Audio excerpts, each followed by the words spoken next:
Good afternoon. Please be seated.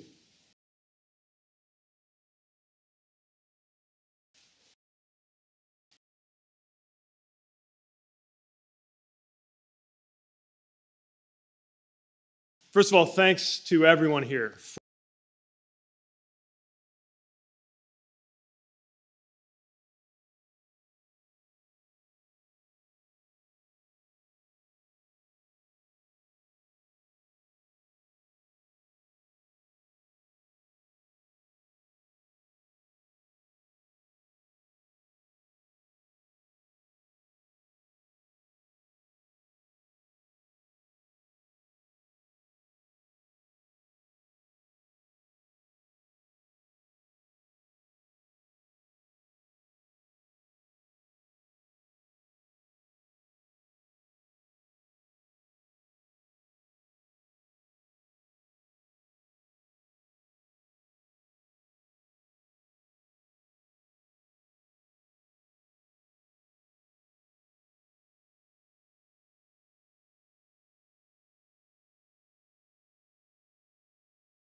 assemble an administration that looks like America.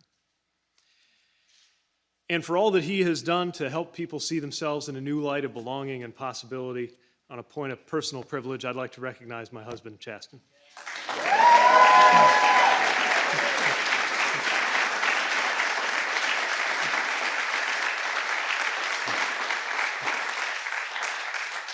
Dr. Biden, an honor to be with you as well.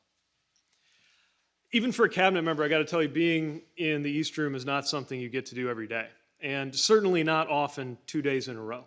But about 24 hours ago, with enormous pride, I sat right about there and watched the president announce a bipartisan deal to make some of the most significant infrastructure investments in the history of the Republic. And it felt good.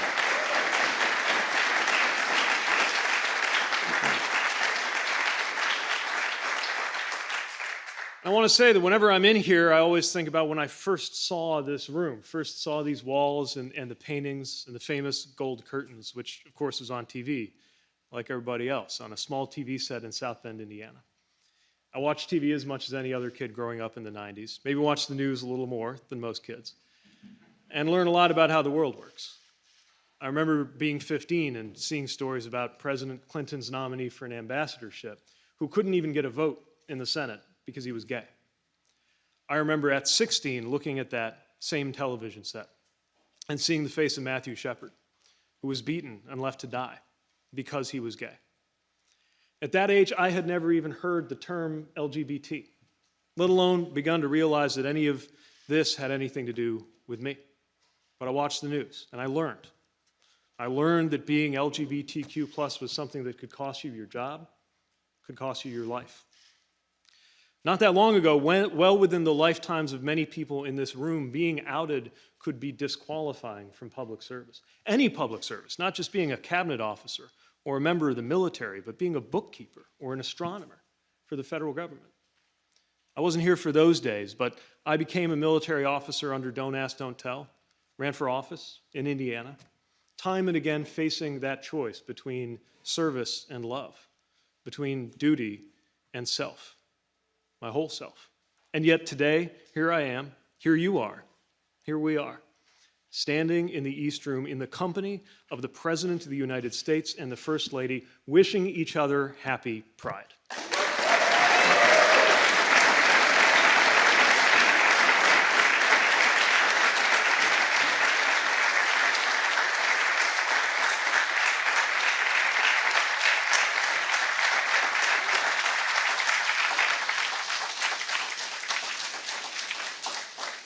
So us even being here proves how much change is possible in America. So many lives have been changed or saved by the sustained advocacy, the moral resolve, the political courage of countless LGBTQ plus leaders and allies, some elected, some invisible, some long gone, some in this room right now.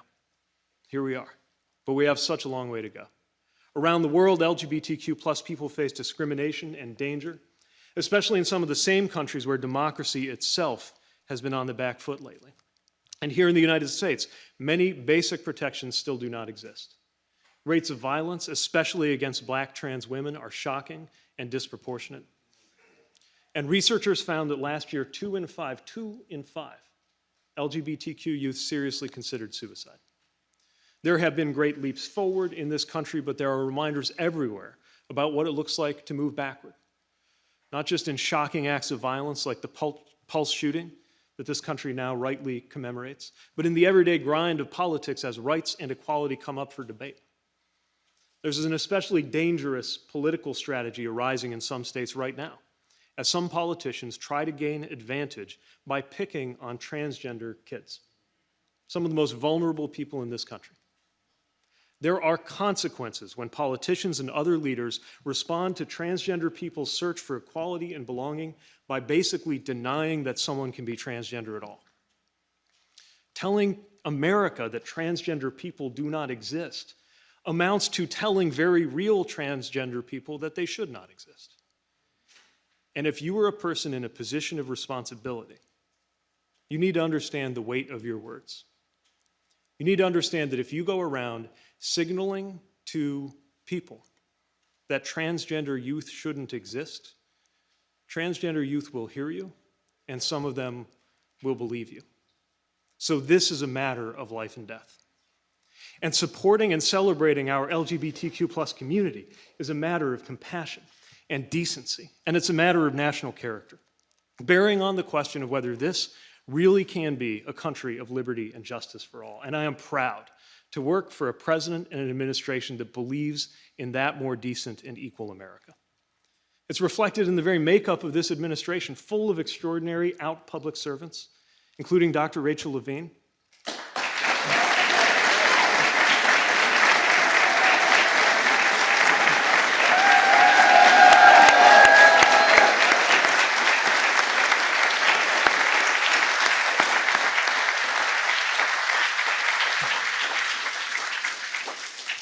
So many talented people whose gifts would not have been available to the American people not long ago.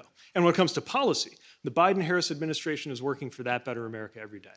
From ending the trans military ban, to vigorous executive action against discrimination and harassment, to this White House's strong and unequivocal support for the Equality Act, which must pass, and we thank the congressional leaders here for making sure that that's going to happen.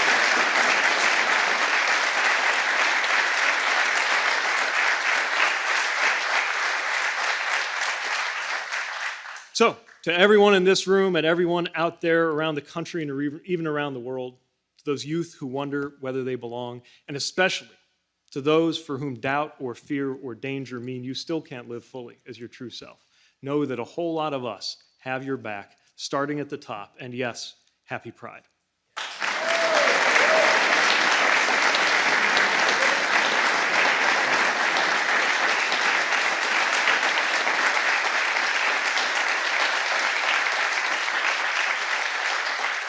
So with that, speaking of our amazing youth, I have the privilege of introducing to you an extraordinary young man, somebody whose strength and advocacy and courage can inspire us all. Please welcome Ashton Moda. Yes.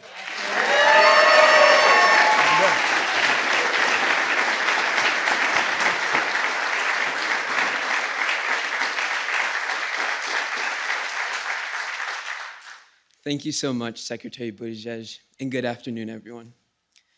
My name is Ashton Moda. I use he, him pronouns, and I'm honored to be here with you all today. I'm a 16-year-old Black Afro-Latino high school student from Lowell, Massachusetts. I also happen to be transgender. This means that while I was assigned female at birth, I've always known in my heart that I'm the young man standing here before you today.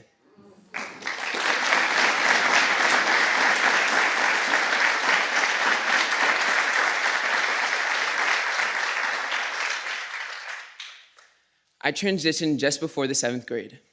I decided to tell my mom on my 12th birthday, yes, my birthday, because in my head I thought, well, she can't get mad at me on my birthday. I was scared because I didn't know how she would react, but she told me she loved me, that I was her child, and she would support me so I could be the person I was meant to be. My parents believe that me, my 4 siblings, and all children deserve to be loved and celebrated for who they are. Most people take having a loving home for granted, but for so many, including for 2 of my siblings, having a loving home can save lives.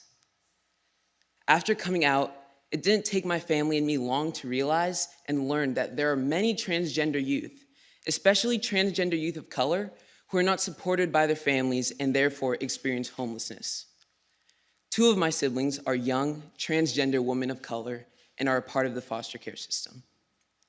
I've been with my family for a little over 2 years, and I've witnessed firsthand how surrounding them with love and affirming who they are has allowed them to grow into the beautiful souls that they have always been. It's simple. When children are loved, we thrive. Because of the love and support I've received, I've become a proud advocate for the trans community.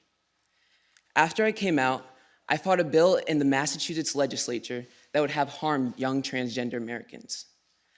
I also am a leader with the Gender Cool Project, a nationwide movement that lifts up the positive stories of young transgender and non-binary people by showing people who we are, not what we are.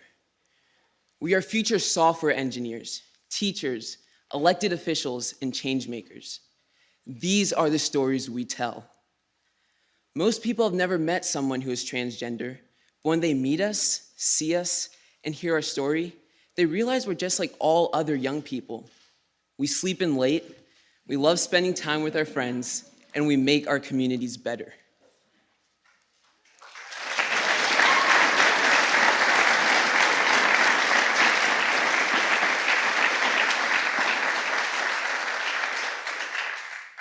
The truth is that there are hundreds of thousands of transgender and non-binary young people like me who are thriving in our country. But today in America, the LGBTQ+ community, especially trans women of color, continue to face discrimination, homelessness, and hate.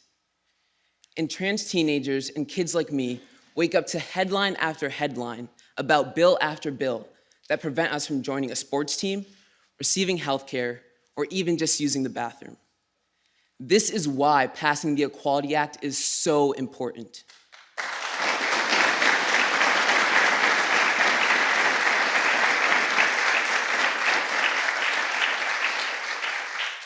It will give LGBTQ+ people like me the opportunity to walk into the world as our true, authentic selves without having to worry about discrimination just because of who we are or who we love.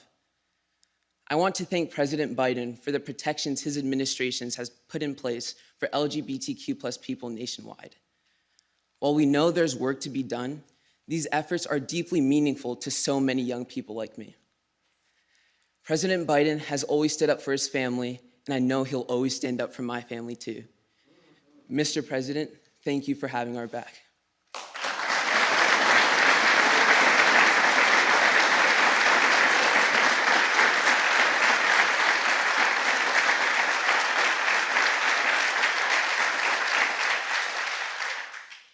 It is my great honor to introduce to you the 46th President of the United States, Joe Biden.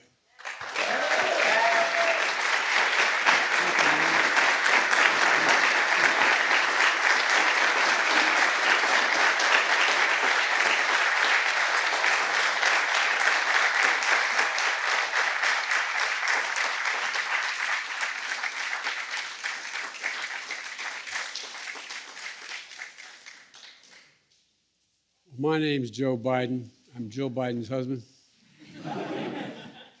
Ashton, thank you. You seemed awfully comfortable up here.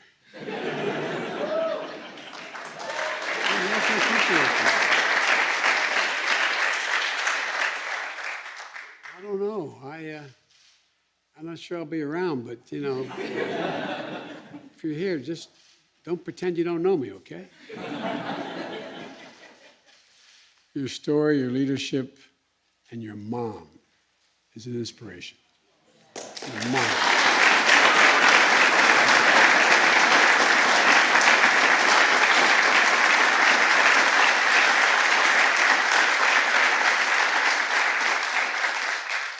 If my mother were here, she'd look at you and say, honey, God love you, dear. God love you, what you do, what you did, what you continue to do. I want to thank Secretary, well, first of all, I want to say to Chasten, belated happy birthday, Chasten.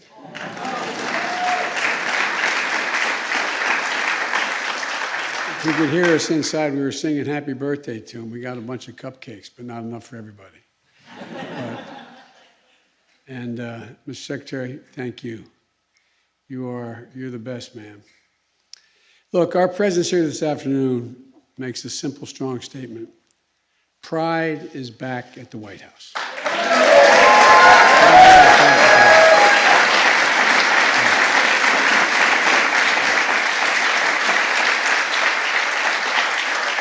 For this community, for our nation, and for the world, Pride Month represents so much. It stands for courage, the courage of all those in previous generations and today who proudly live their truth. It stands for justice, both the steps we've taken and the steps we need to take. And above all, Pride Month stands for love. You know, being able to love yourself, love whomever you love, and love this country enough to make it more fair and more free and more just. You know, during the campaign, Tim Gill and Scott Miller, one of them is here today. I don't want to embarrass him. He always gets mad when I do that. Brought me and Jill to visit the Stonewall Inn. I wanted to go, and they offered to take me. We wanted to pay tribute to that hallowed ground that represents the fight to ensure that all people are treated with dignity and respect. Just a few minutes ago, surrounded by the survivors of family members we've lost, I signed a bill consecrating another piece of hallowed ground, the Pulse nightclub. And I want to thank all of the members of the United States House of Representatives and the United States Senate for standing up and making sure that will never be forgotten, never be forgotten. The site of the deadliest attack affecting LGBTQ plus community in American history. It's now a national memorial. This month, on the way to the office, I walk through from the residence to the Oval Office every morning. I walk through a hallway lit with rainbow colors of pride, which you'll have a chance to see in just a few minutes. You'll see a candle carried during the AIDS vigil in the early 90s by a pair of sandals belonging to Matthew Shepard. They're reminders of how much this community has suffered and lost. We're also reminders of this community's incredible resiliency, incredible contributions, including, we just saw, the National Football League and the National Women's Soccer League. All of you here, Henry Munoz and Kyle, good to see you, man. I had the opportunity to officiate at their wedding.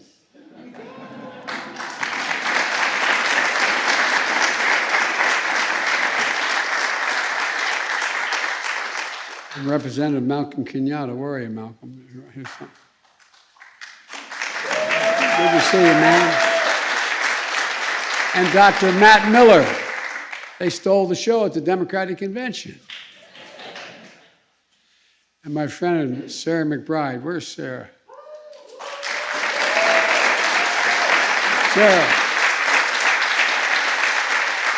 Sarah worked closely with my son, Bo, when he was Attorney General of the state of Delaware and is now serving Delaware as well as one of the first openly transgender state legislators in history.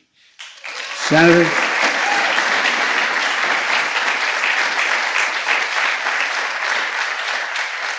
We just heard from our history-making Secretary of Transportation, and we have today the first openly transgender person ever confirmed to the U.S. Senate. You just met her, Dr. Levine.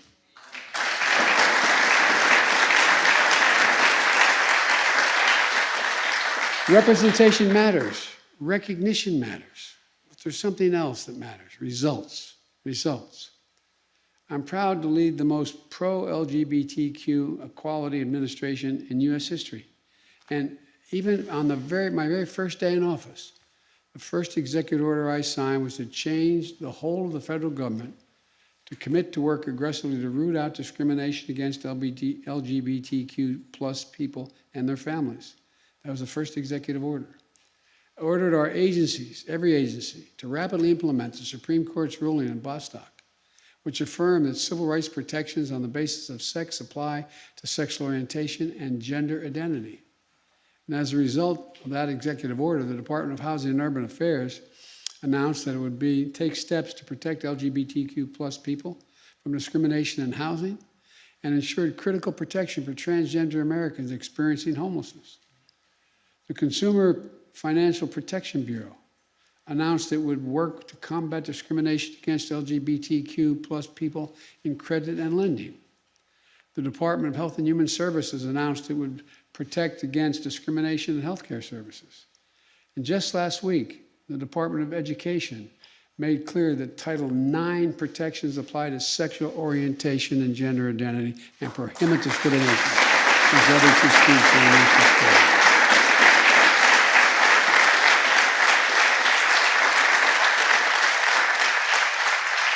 And a moment ago, I signed an executive order to advance diversity, equality, and inclusion and accessibility across the entire federal workforce.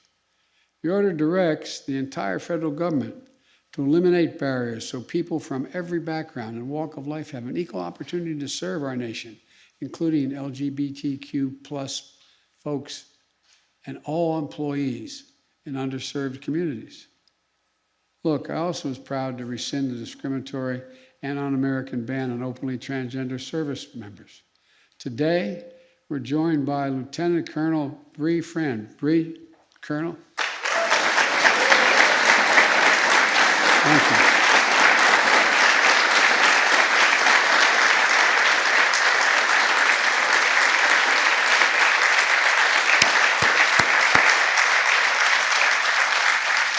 One of the highest ranking openly transgender service members in the United States military. Lieutenant Colonel Friend, thank you for your service to our nation. We owe you. Thank you. And everyone who has served, everyone deserves absolute high quality of health care. That's why we're so pleased that last week, Secretary McDonough announced the Department of Veterans Affairs beginning the process to provide more comprehensive gender-affirming care to for our nation's transgender veterans. We're also making equality the centerpiece of our diplomacy around the world. We believe LGBTQ plus rights are human rights. In February, I signed a presidential memorandum establishing that it's the policy of the United States to pursue an end to violence and discrimination on the basis of sexual orientation or gender identity. This month, pride flags are flying, as some of my friends in the Obama-Biden administration who are openly gay, they are flying in more than over 130 U.S. embassies around the world.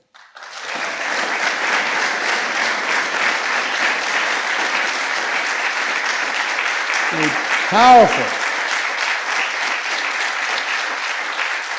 powerful symbol of our commitment to safety, dignity, and opportunity for all.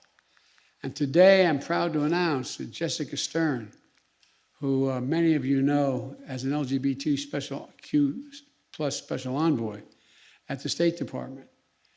And yes, we're also making progress, but I know we still have a long way to go and a lot of work to do. But we must protect the gains we've made and fend off the cruel and unconscionable attacks we're seeing now to ensure that everyone enjoys the full promise of equality and dignity and protection. When I was vice president, I was proud, although it somewhat surprised some people in the administration at the moment. And by the way, I did tell the president that I would not go out and proselytize, but if I was asked, I would not remain quiet. The president, I was proud, have called for marriage equality along with Barack Obama, because at the time I said, love is love, period. 6 years ago tomorrow, when the Supreme Court ruled in favor of marriage equality, We were all reminded of the White House lit up in rainbow colors. Shortly thereafter, I went to New York to celebrate with my friend Evan Wolfson and a team from At Freedom to Marry. The joy was palpable. But we knew then, as we know now, that our work is unfinished. When a same-sex couple can be married in the morning but denied a lease in the afternoon for being gay, something's still wrong. In over half of our states, LGBTQ plus Americans still lack explicit state-level civil rights protections to shield them from discrimination. As I said as a presidential candidate in my first joint address to Congress, it's time for the United States Senate to pass the Equality Act and put the legislation on my desk. Put it on my desk.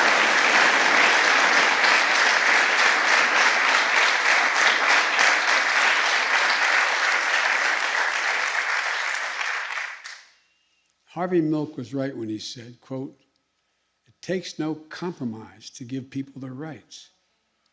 It takes no compromise to give people their rights. And by the way, this bill doesn't just protect LGBTQ plus people. It's also going to strengthen existing civil rights protections for people of faith, people of color, people with disabilities, women in public accommodations like doctors' offices, parks, and gyms. I want to thank the leaders of the Congressional Equity Caucus for their continued work to make it happen. The Equality Act will also help protect against the disturbing proliferation of anti-LGBTQ bills we're seeing in state legislatures.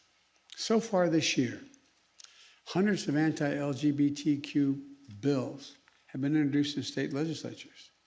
More than a dozen of them have already passed, more than a dozen of them. These are some of the ugliest, most un-American laws I've seen, and I've been here a while.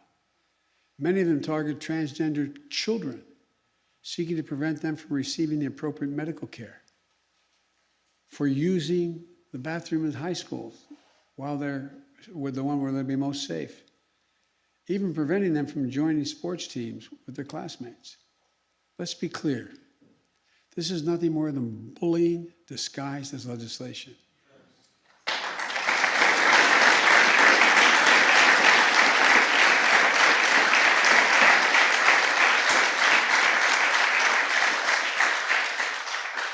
As I've said before many times, transgender kids are some of the bravest people in the world. I mean it sincerely. You just saw it with Ashton, and you'll see it with several other young people here. It takes courage to be true to your authentic self and to face in the face of these kinds of discrimination you know exist. It takes a toll. We know more than half of transgender youth seriously consider suicide just in the past year. These young people aren't hurting anyone, but these laws are hurting them. They've got to stop. Our deceased son, Beau, when he was Delaware's Attorney General, was one of the first AGs in the country to call for legislation to establish legal protections on the basis of gender identity to protect trans people. And now the Department of Justice has filed statements of interest in cases challenging two of those bills that got passed, explaining why they're so unconstitutional. So we have to work.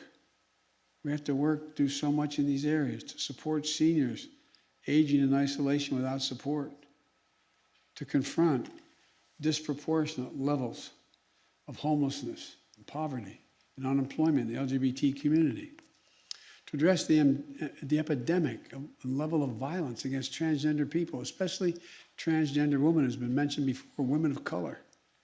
In the coming days, my administration is going to have more to say about that. And to finally eradicate the AIDS epidemic.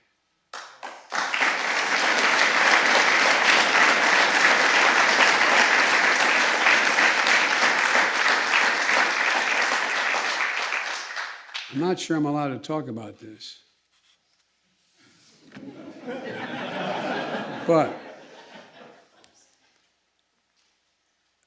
our son, Beau, was a decorated war veteran, Attorney General of the state of Delaware, and should be standing here instead of me. Came home from war after a year in Iraq, and before that, 6 months in Kosovo. And what he did, he decided he was going to set up a foundation for LGBTQ youth, but primarily focusing on transgender youth. And he took all the money left from a campaign he was going to run for governor and put it in, and a lot more. And is working with everyone from YMCAs to all the areas where young people can find some solace. His buddy Chris Coons and my buddy Senator Coons knows what he's done. The point is, a lot of transgender youth, those who commit suicide, based on the studies his foundation has done, do it because their mom doesn't understand. Because mom or dad says you can't be here anymore, or rejected. So folks, we got a lot of work to do. A lot of it's basically public education. Let me close with this. When you go downstairs and see some of the Smithsonian exhibit, you get a sense of a long, long journey and how long it's been and how far we've come, if you've come, but how much further we have to go. So this afternoon we celebrate, but tomorrow we go back to work. Progress won't come easily. It never has. We're going to stand strong, stand together, and I promise you we will succeed. I promise you.